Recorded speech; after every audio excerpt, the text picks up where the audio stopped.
ہاتھ چوم کر، ٹھیک ہے، جس طرح سرکار نبی پاک صلی اللہ علیہ وسلم کا نام اذان میں آتا ہے، آپ کہتے ہیں قرۃ عینی بک یا رسول اللہ صلی اللہ علیہ وسلم، ٹھیک ہے. اس طرح مشائخ کے ساتھ ملاقات کے ساتھ یہ محسوس ہو کہ آپ واقعی آنکھوں کی ٹھنڈک محسوس کر رہے ہیں. اچھا، تو دیکھا بعض دوست محبت والے بھی نا، بس ٹھیک ہے. اچھا یہ ابھی ذالک یہ ہے چیز، یہ سعادت مندی ہے.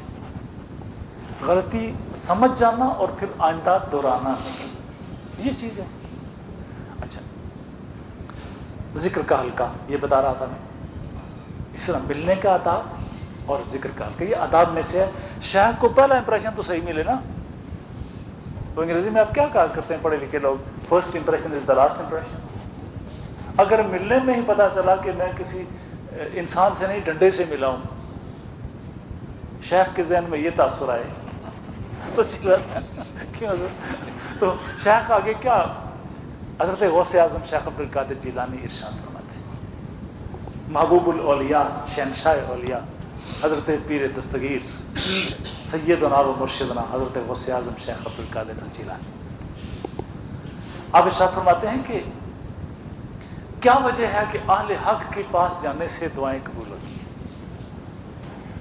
ریفرنس فتوح الغیب، آپ کی بڑی پیاری کتاب ہے فتوح الغیب، درین فتوح الغیب، یہ حضور محبوب سبحانی کی کتاب ہے اور بہت خوبصورت. آپ اس کتاب کا ضرور مطالعہ کریں. اپنی کیفیات، ذکر و فکر، مراقبات، بہت ساری چیزیں بڑی قیمتی ہیں، لیکن یاد رکھیں اولیاء کی تحریر میں جو فیض ہے وہ شاید ہمارے ذکر میں بھی اتنا نہ ہو، کیونکہ وہ ذکر ہمارے طریقے پر ہے، اور وہ جو تحریر اولیاء کی ہوتی ہے وہ ان کا اپنا ذہن جس فریکوینسی پر ہوتا ہے نا، اس فریکوینسی سے لکھ رہے ہوتے ہیں. تو صحیح مطالعہ چونکہ یہ ہے کہ لکھنے اور پڑھنے والے کا دماغ ایک ہو جائے، ٹھیک ہے، یہ مطالعہ ہے. یعنی لکھنے والا جس کیفیت میں لکھ رہا تھا، پڑھنے والا اسی کیفیت میں جا کر اس کو پڑھے، ذہن ایک ہو گیا. فیض ہمیشہ ذہنی فریکوینسی سے ملتا ہے. یعنی اگر فیض کو آپ سائنٹیفکلی، سائنسی اعتبار سے اگر آپ ڈسکرائب کرنا چاہیں کہ فیض کیسے ملتا ہے، ٹھیک ہے، آپ کے ذہن میں اکثر سوال ہوتا ہوگا فیض ہے کیا اور ملتا کیسے ہے. فیض کا مطلب ہے وہ نور جو سینہ بسینہ چلا اور آگے ٹرانسفر کیا گیا. ملتا کیسے ہے کہ فیض دینے والا اور فیض لینے والا دونوں کی فریکوینسی ایک ہو جائے. اس کو کہتے ہیں فیض کے حصول کا طریقہ. مراقبہ کیا ہے؟ انتظار فیض کا نام ہے. مراقبہ اس لیے امپورٹنٹ ہے کہ آپ کو فیض کی اس فریکوینسی پر لے جاتا ہے جہاں پر آپ کی فریکوینسی اپنے شیخ سے مل جاتی ہے. ٹھیک ہے، مراقبہ اس لیے اہم ہے، وصول فیض کی وہ فریکوینسی. حضرت محبوب سبحانی ارشاد فرماتے ہیں کہ یہ کیا وجہ ہے کہ آپ اللہ کے دوستوں کے پاس جاتے ہیں، وہاں دعا کرتے ہیں تو دعائیں قبول ہو جاتی ہیں، یا وہ دعا کرتے ہیں تو دعا قبول ہو جاتی ہے، آپ کے مسئلے حل ہو جاتے ہیں. آپ فرماتے ہیں کہ جب آپ شیخ کے حضور جاتے ہیں اور آپ وہاں پر کوئی ایسا کام کرتے ہیں کہ وہ خوش ہو جائیں، ٹھیک ہے، تو وہ اللہ کے دوست ہیں،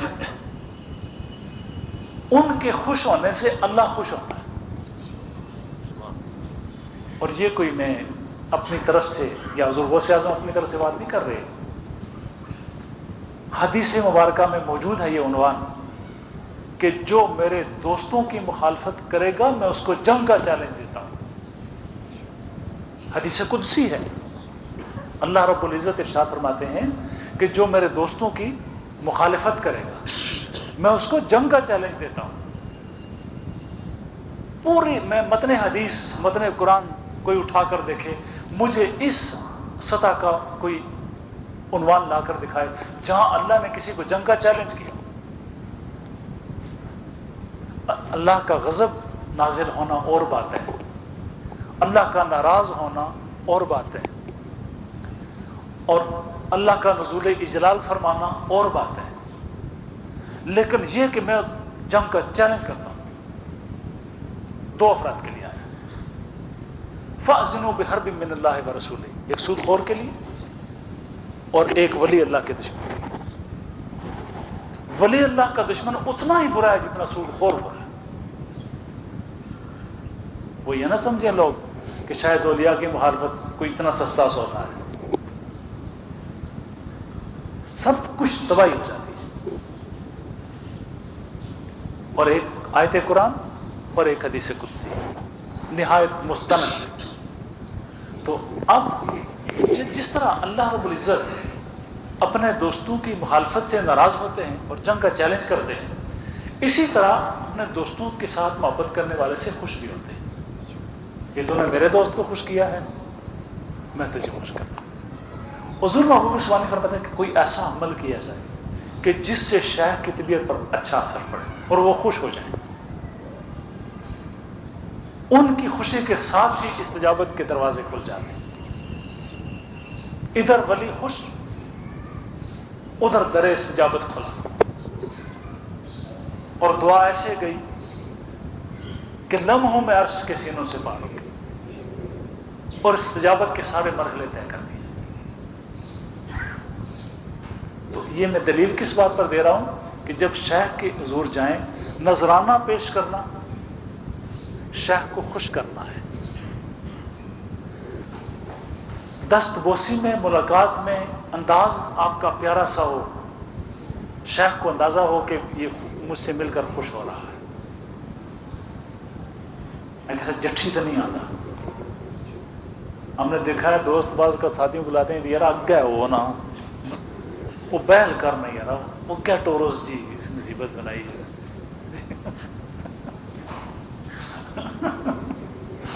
بعض اوقات یہ کیفیت بھی بنتی ہے.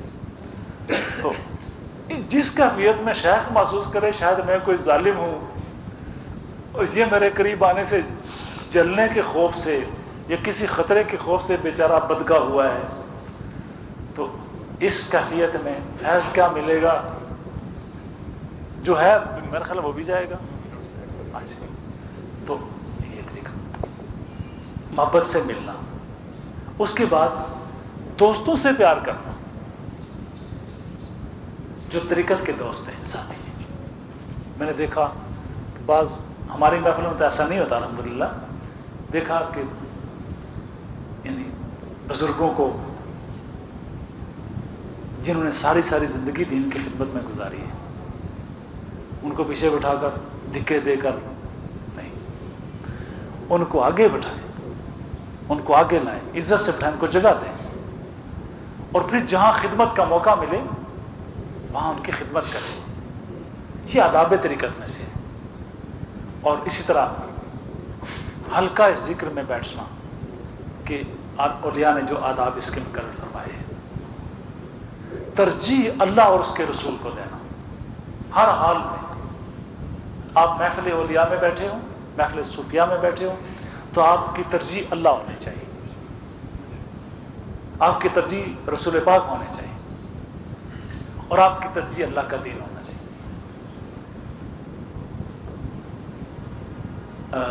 کس طرح متن حدیث ہے علامہ کہ من کان فی حاجت اخی کان اللہ فی حاجتی، کہ جو اپنے بھائی کی حاجت روائی کرتا ہے اللہ تعالیٰ اس کی حاجت روائی کرتا ہے. اور ایک حدیث مبارک میں ہے کہ جو کچھ اس طرح جس شخص کو اللہ کے کاموں سے فرصت نہ ہو، اللہ اس کی ہر چیز اپنے ذمے لے لیتا ہے. فضائل ذکر میں سے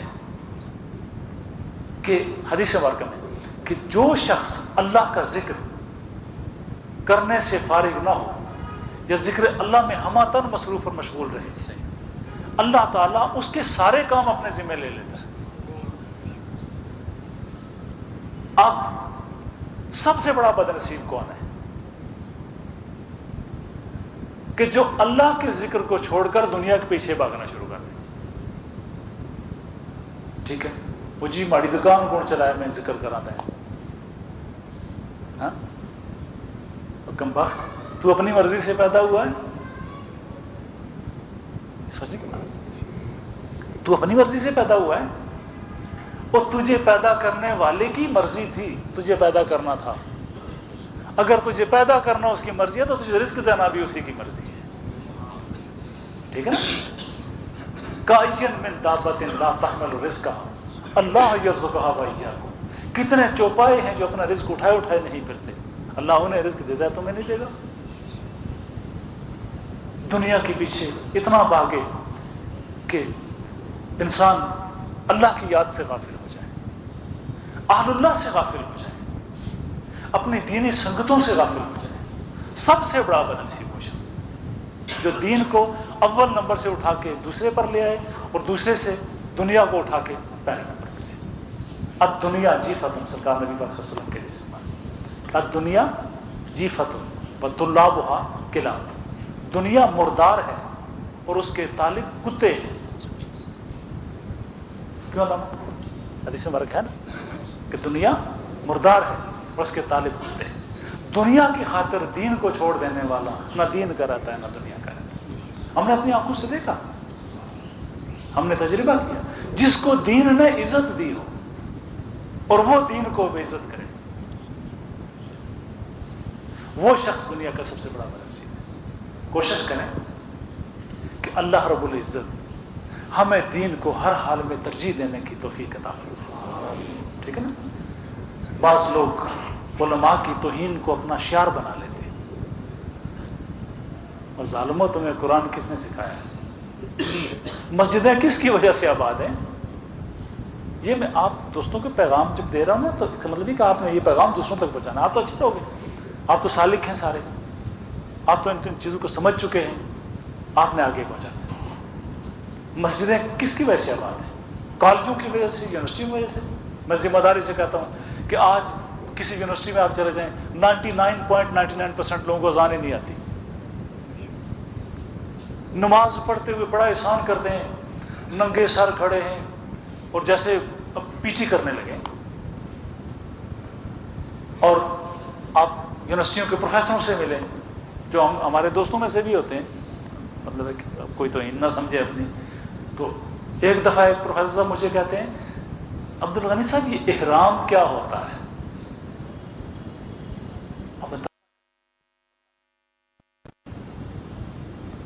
گلی میں جاتے ہوئے کسی بچے سے پوچھا جائے نا احرام کیا ہوتا تو بتا دے گا کہ احرام اس لباس کو کہتے ہیں جو آج کے موقع پر پہنا جاتا ہے۔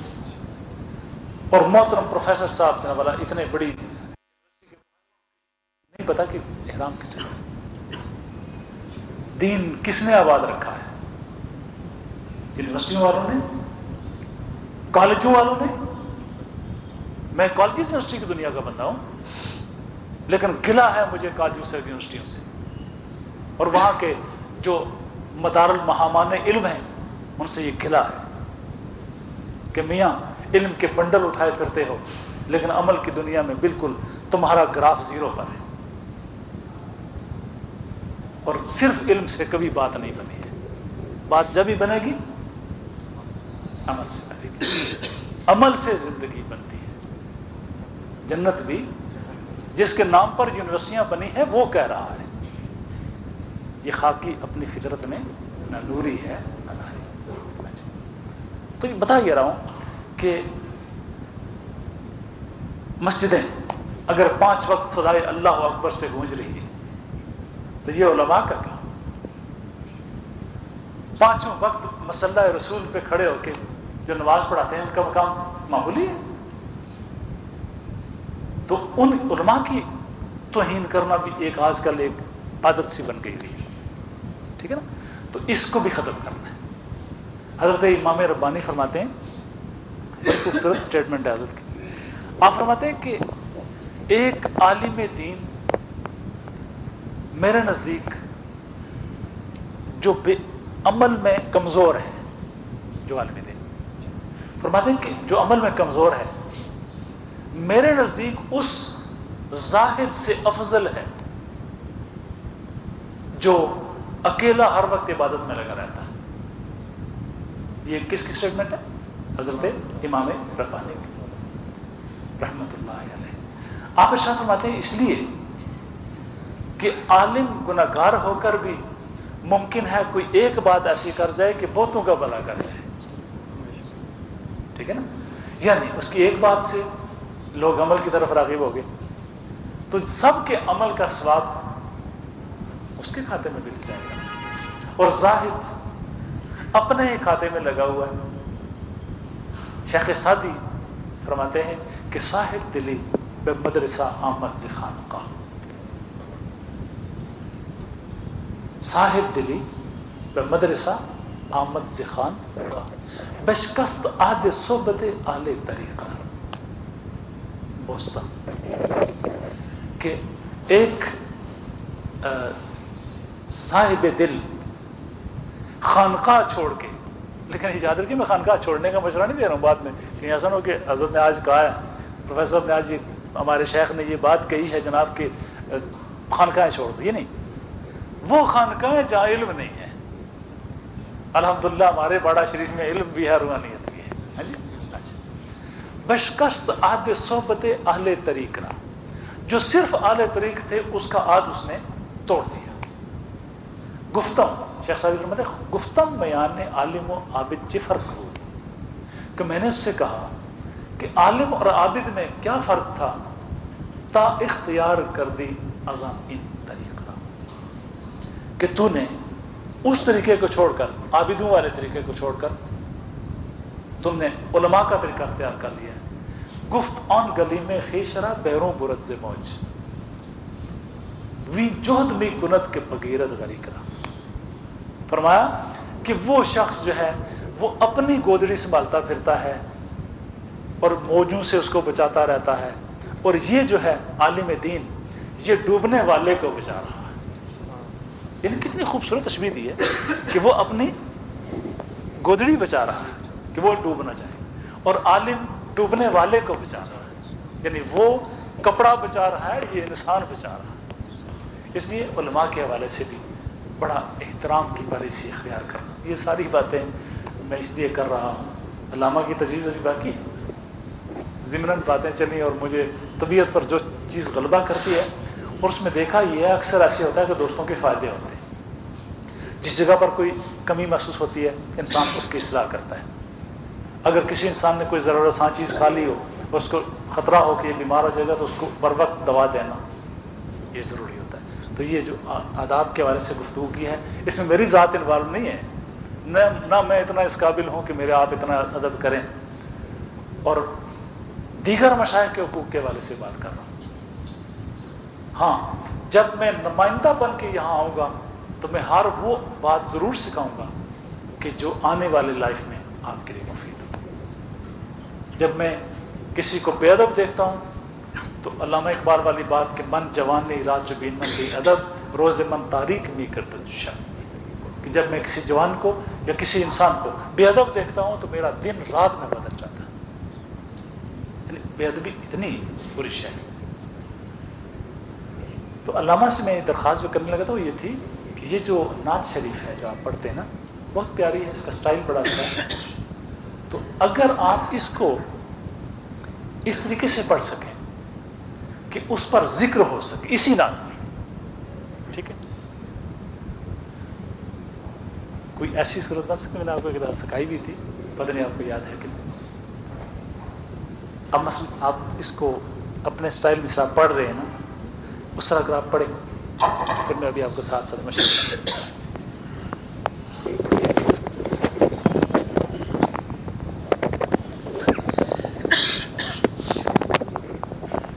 سب سے اولا اعلی ہمارا نبی.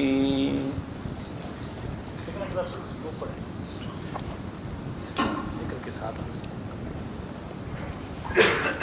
آپ پتہ نہیں میں اس کا پرسن والے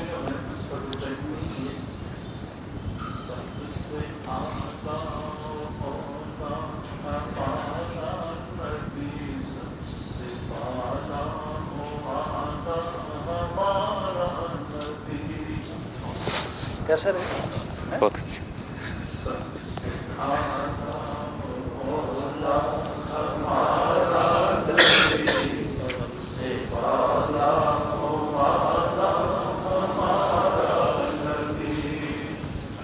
اب میں اس طرح پڑھوں گا، اب آپ نے اللہ کے ساتھ پڑھا، آپ نے ویسا نہیں پڑھا، آپ نے ذکر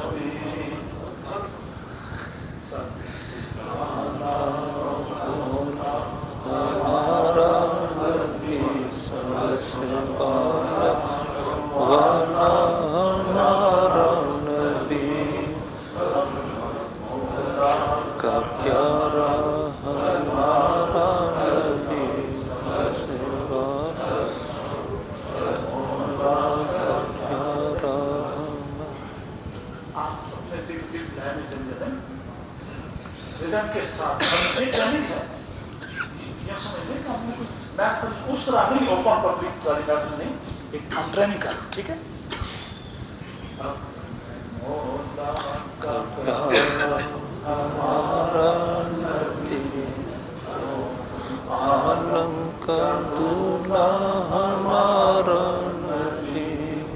پڑھنے تھوڑی سی کوشش کیجیے،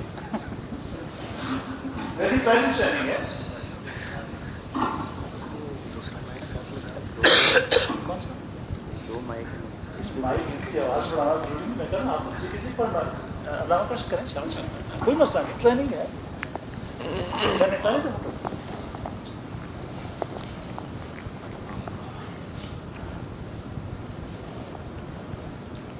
کوشش کریں نہیں تو اپنے طرز پر پڑھنا کوئی مسئلہ. ایک شعر تو پڑھا جائے گا، آگے پھر نہیں پڑھی جائے گی. کوشش کریں کوئی مسئلہ نہیں.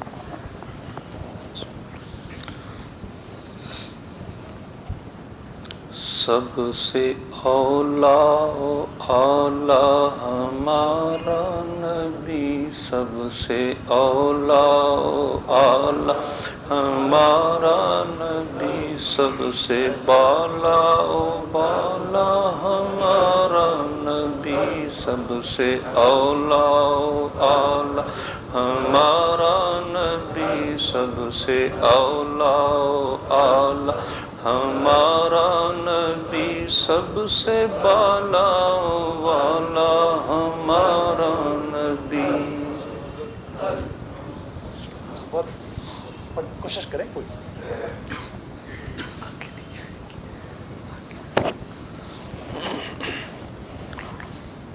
اپنے مولا کا پیارا ہمارا نبی، اپنے مولا کا پیارا ہمارا نبی، دونوں عالم کا دولہا ہمارا نبی، اپنے مولا کا پیارا ہمارا نبی، اپنے مولا کا پیارا ہمارا نبی، دونوں عالم کا دولہا ہمارا نبی، سب سے اولا اعلی ہمارا نبی، سب سے اولا اعلی ہمارا نبی، سب سے بالا والا ہمارا نبی.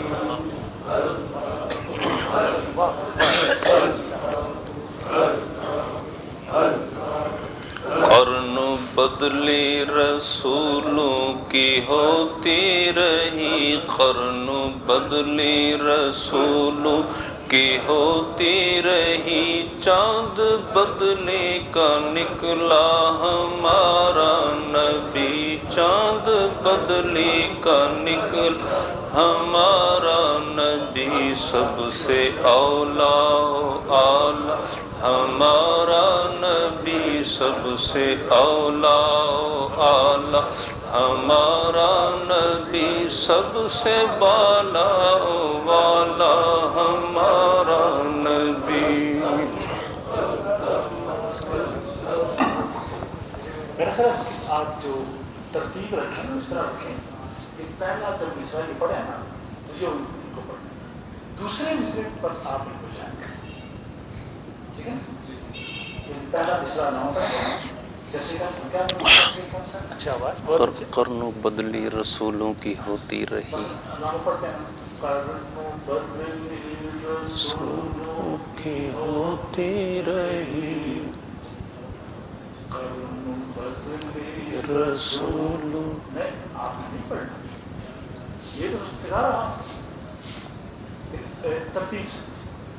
مزہ جب ہے کہ ہمارے دوستوں کی ذکر کے جو انداز ہیں نا اتنے اپیلنگ ہوں، اتنے خوبصورت ہوں کہ جو دوست داخل جائیں وہ اس طرح سمندر کی دریا کی عظیم دریا کی موجوں پہ انسان ہوتا ہے، اس طرح کے دریا کی موجوں پہ ہم سمجھیں قرنوں بدلی رسولوں کی ہوتی رہی، قرنوں بدلی رسولوں کی ہوتی رہی، چاند بدلے کا نکلا ہمارا نبی، چاند بدلے کا نکلا ہمارا نبی، جیسے سب کا خدا ایک ہے ویسے جیسے سب کا خدا ایک ہے ویسے ان کا تمہارا ہمارا نبی، تمہارا ہمارا نبی۔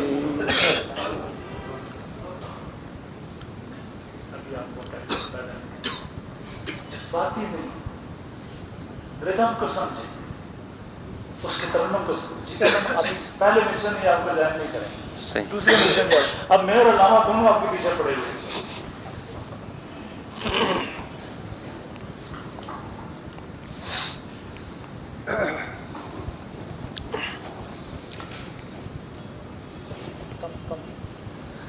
دونوں بھائی شاباش۔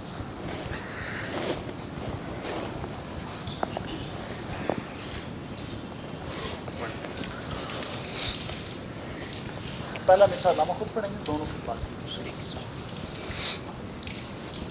قرن بدلی رسولوں کی ہوتی رہی،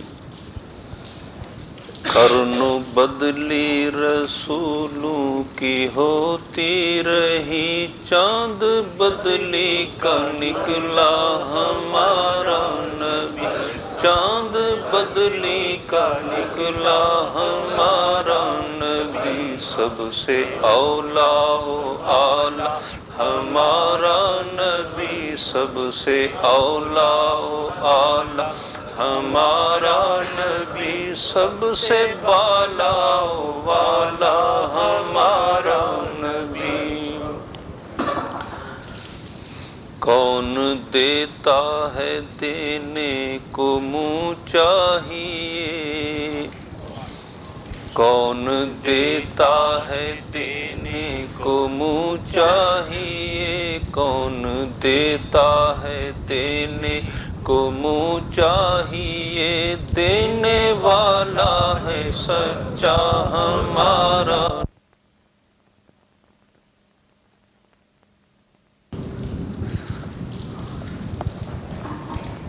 سارے اپنے ہی موج میں اور اس طرح والوں کو زیادہ سنا یہ بالکل چپ اور ان سارے میں جدھر پیسہ ساتھ میں بولنا نہ چاہتا ہوں وہ اپنی دار میں بیٹھے سارے دوست ملیں اس طرح لوگوں سے ملا یہ ہے کہ آپ اس ردم کو فالو نہیں کرتے۔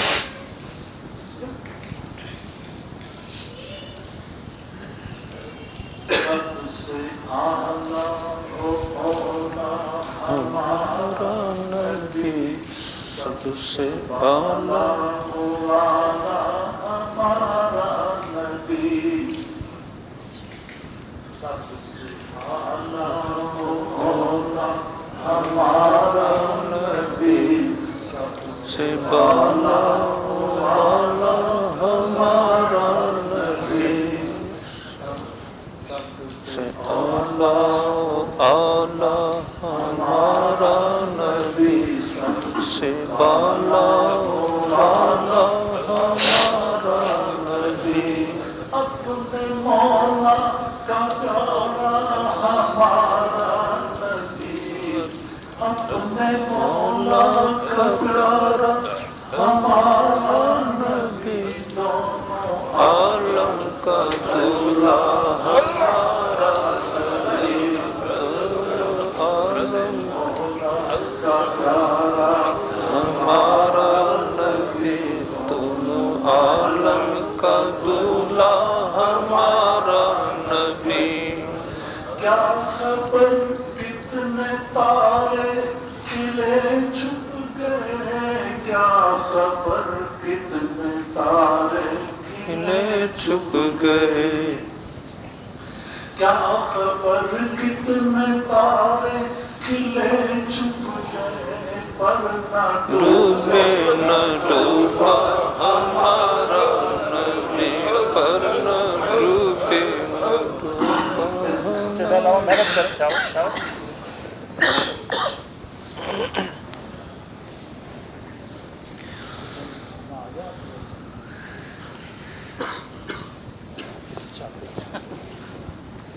چلیں آج بہت ہے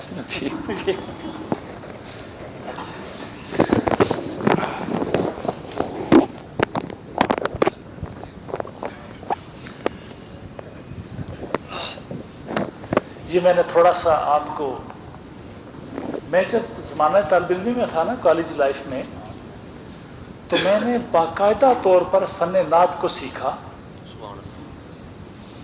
فن تقریر کو سیکھا، جس کا فائدہ اب مجھے محسوس ہو رہا ہے کہ دین کی خدمت کرتے ہوئے آسانیاں محسوس ہو رہی ہیں۔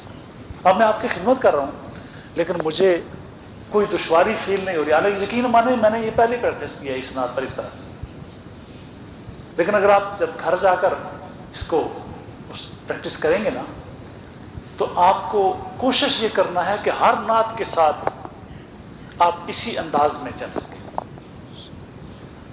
مثلا صبح طیبہ میں ہوئی بٹتا ہے باڑا نور کا، ٹھیک ہے، صبح طیبہ میں ہوئی بٹتا ہے باڑا نور کا، اس طرح اس انداز میں، یعنی ہر وہ نعت کہ جو آپ پڑھیں اس کو ذکر کا ٹچ دیں۔ آپ دیکھیں گے کہ آپ کو ذکر مصطفیٰ اور ذکر خدا دونوں اکٹھے بڑی عجیب کیفیت پر ہے۔ یہی باڑا شریف کا کمال ہے۔ ہمارے بزرگ، ہمارے مشائخ کے دربار میں ذکر خدا کے ساتھ ذکر رسول ہوتا ہے اور ذکر رسول کے ساتھ ذکر خدا ہوتا ہے۔ تو علامہ اگلی دفعہ ٹریننگ کر کے آئیں گے، ٹھیک ہے۔ آج کیا تاریخ ہے؟ یہ 2 ہے، 2 7 9 اور 7 16 جی، آج یکم ہے، 15 کو محفل، 15 والی محفل میں علامہ بے شک کو اپنا کوئی کولیگ چن لیں، اور تب مزہ ہے کہ یہ جب نعت پڑھی جائے تو سب دوست ذکر کے ساتھ، اور سب سے زیادہ جو تعاون چاہیے وہ دوستوں کی طرف سے ہے۔ دوست جب ذکر کرتے ہیں تو اپنے ہی انداز میں وہ شروع کر دیتے ہیں، اس طریقے سے جو ردم ہے ذکر کا وہ ٹوٹ جاتا ہے۔ ویسے ہم بھی عجیب دیوانے ہیں، ذکر سیکھنے پر اتنی محنت اس دور میں کر رہے ہیں، یہ اللہ کا کرم ہے نا، اور ذکر سیکھنے پر اس دور میں لوگ کاش ہمیں دیوانہ اس بات پر کہیں تاکہ آقا کی حدیث ہمارے اوپر صادق آ جائے۔ حضور فرماتے ہیں کہ اللہ کا اس طرح ذکر کرو کہ لوگ تمہیں دیوانہ کہنا شروع کریں۔ اور مشائخ نقشبندیہ نے فرمایا کہ جب کسی کو ذکر کی وجہ سے کوئی دیوانہ کہہ دے کہ وہ منزل پار ہو گئی ہے۔ تو آج آنے والے دوست اس لحاظ سے بڑے خوش نصیب ہیں کہ آج خصوصی طور پر یہ محفل حضرت سیدنا امام حسین رضی اللہ عنہ کی، اور شہادت ابھی 2 آیات علامہ نے پڑھی تھی کہ وَلَا تَقُولُوا لِمَنْ يُقْتَلُ فِي سَبِيلِ اللَّهِ أَمْوَاتٌ، کہ اللہ کے رستے میں فوت ہونے والوں کو، قتل ہونے والوں کو مردہ نہ کہو، یا کہنے کی بات ہے، بل احیاء، وہ زندہ ہے، وَلَٰكِن لَا تَشْعُرُونَ، اور تم نہیں سمجھتے۔ مشہور بات ہے، آپ نے یہ آیت مبارکہ ہر جگہ سنی ہے، اس کا ترجمہ بھی سب کو آتا ہے، اور آج کل تو محرم شریف کے دنوں میں تو سب دوست اس آیت مبارکہ کو ریڈیو ٹی وی ہر جگہ پر سنتے ہیں۔ اللہ کے رستے میں شہید ہونے والوں کو مردہ نہ کہو، کہنے کی بات ہے، وہ زندہ ہے، تم شعور نہیں رکھتے۔ کہنا اور شعور کا کہنا نہیں ہے کہ وہ مردہ ہے، منع ہے یہ بات کہنا، وہ زندہ ہے اور تم شعور نہیں رکھتے۔ وَلَا تَحْسَبَنَّ الَّذِينَ قُتِلُوا فِي سَبِيلِ اللَّهِ أَمْوَاتًا، کہ جو لوگ اللہ کے رستے میں مارے جائیں ان کے بارے میں سوچنا بھی نہیں ہے کہ وہ مردہ ہے۔ بل احیاء عند ربہم یرزقون، وہ زندہ ہے اور اللہ کی بارگاہ سے ان کو رزق ملتا ہے۔ ادھر کہنا نہیں ہے کیونکہ تمہیں شعور نہیں، ادھر سوچنا بھی نہیں، ان کو رزق ملتا ہے۔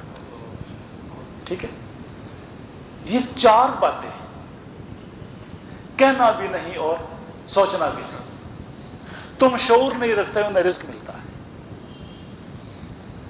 گویا رزق کی کوئی ایسی قسم ہے کہ جو شعور کی دنیا سے پرے کا کوئی رزق ہے۔ ٹھیک ہے، ان کے خلاف، ان کے بارے میں یہ بات کہنے پر بھی پابندی ہے کہ وہ مردہ ہے، اور ان کے بارے میں یہ بات سوچنے پر بھی پابندی ہے کہ وہ مردہ ہے۔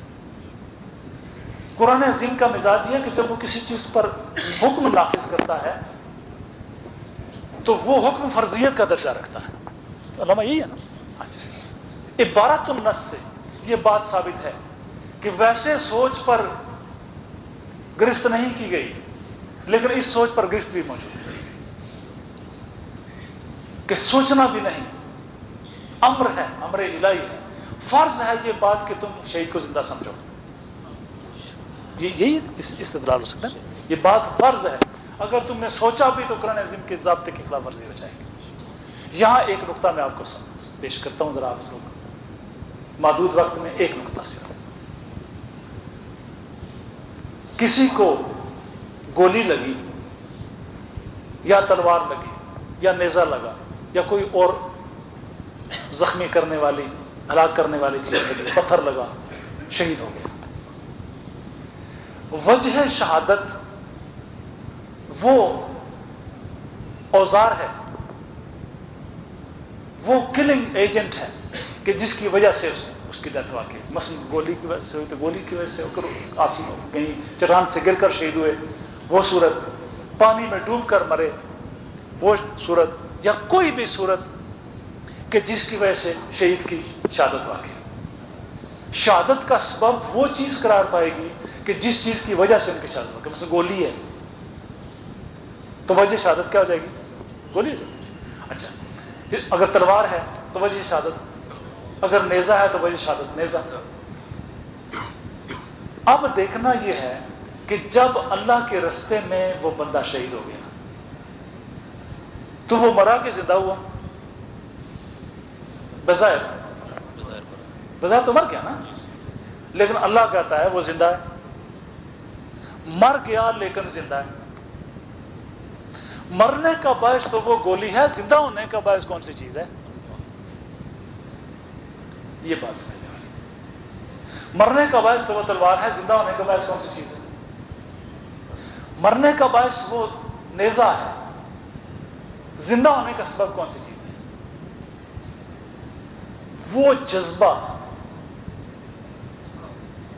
وہ جذبہ کہ جس نے اسے میدان کارزار میں لا کھڑا کیا تھا اور کہا تھا مولا جان حاضر ہے۔ ٹھیک ہے، میدان جنگ میں غنیم کے سامنے کھڑے ہو کے اپنی جان پروردگار کے حضور پیش کر دینے کا جذبہ، اس جذبے نے اس گولی سے زیادہ اثر دکھایا۔ یہ بات تلوار کی کاٹ تھی، اس نے گردن جدا کر دی، جذبے کی کاٹ تھی، گردن کٹنے کے باوجود زندہ کر دی۔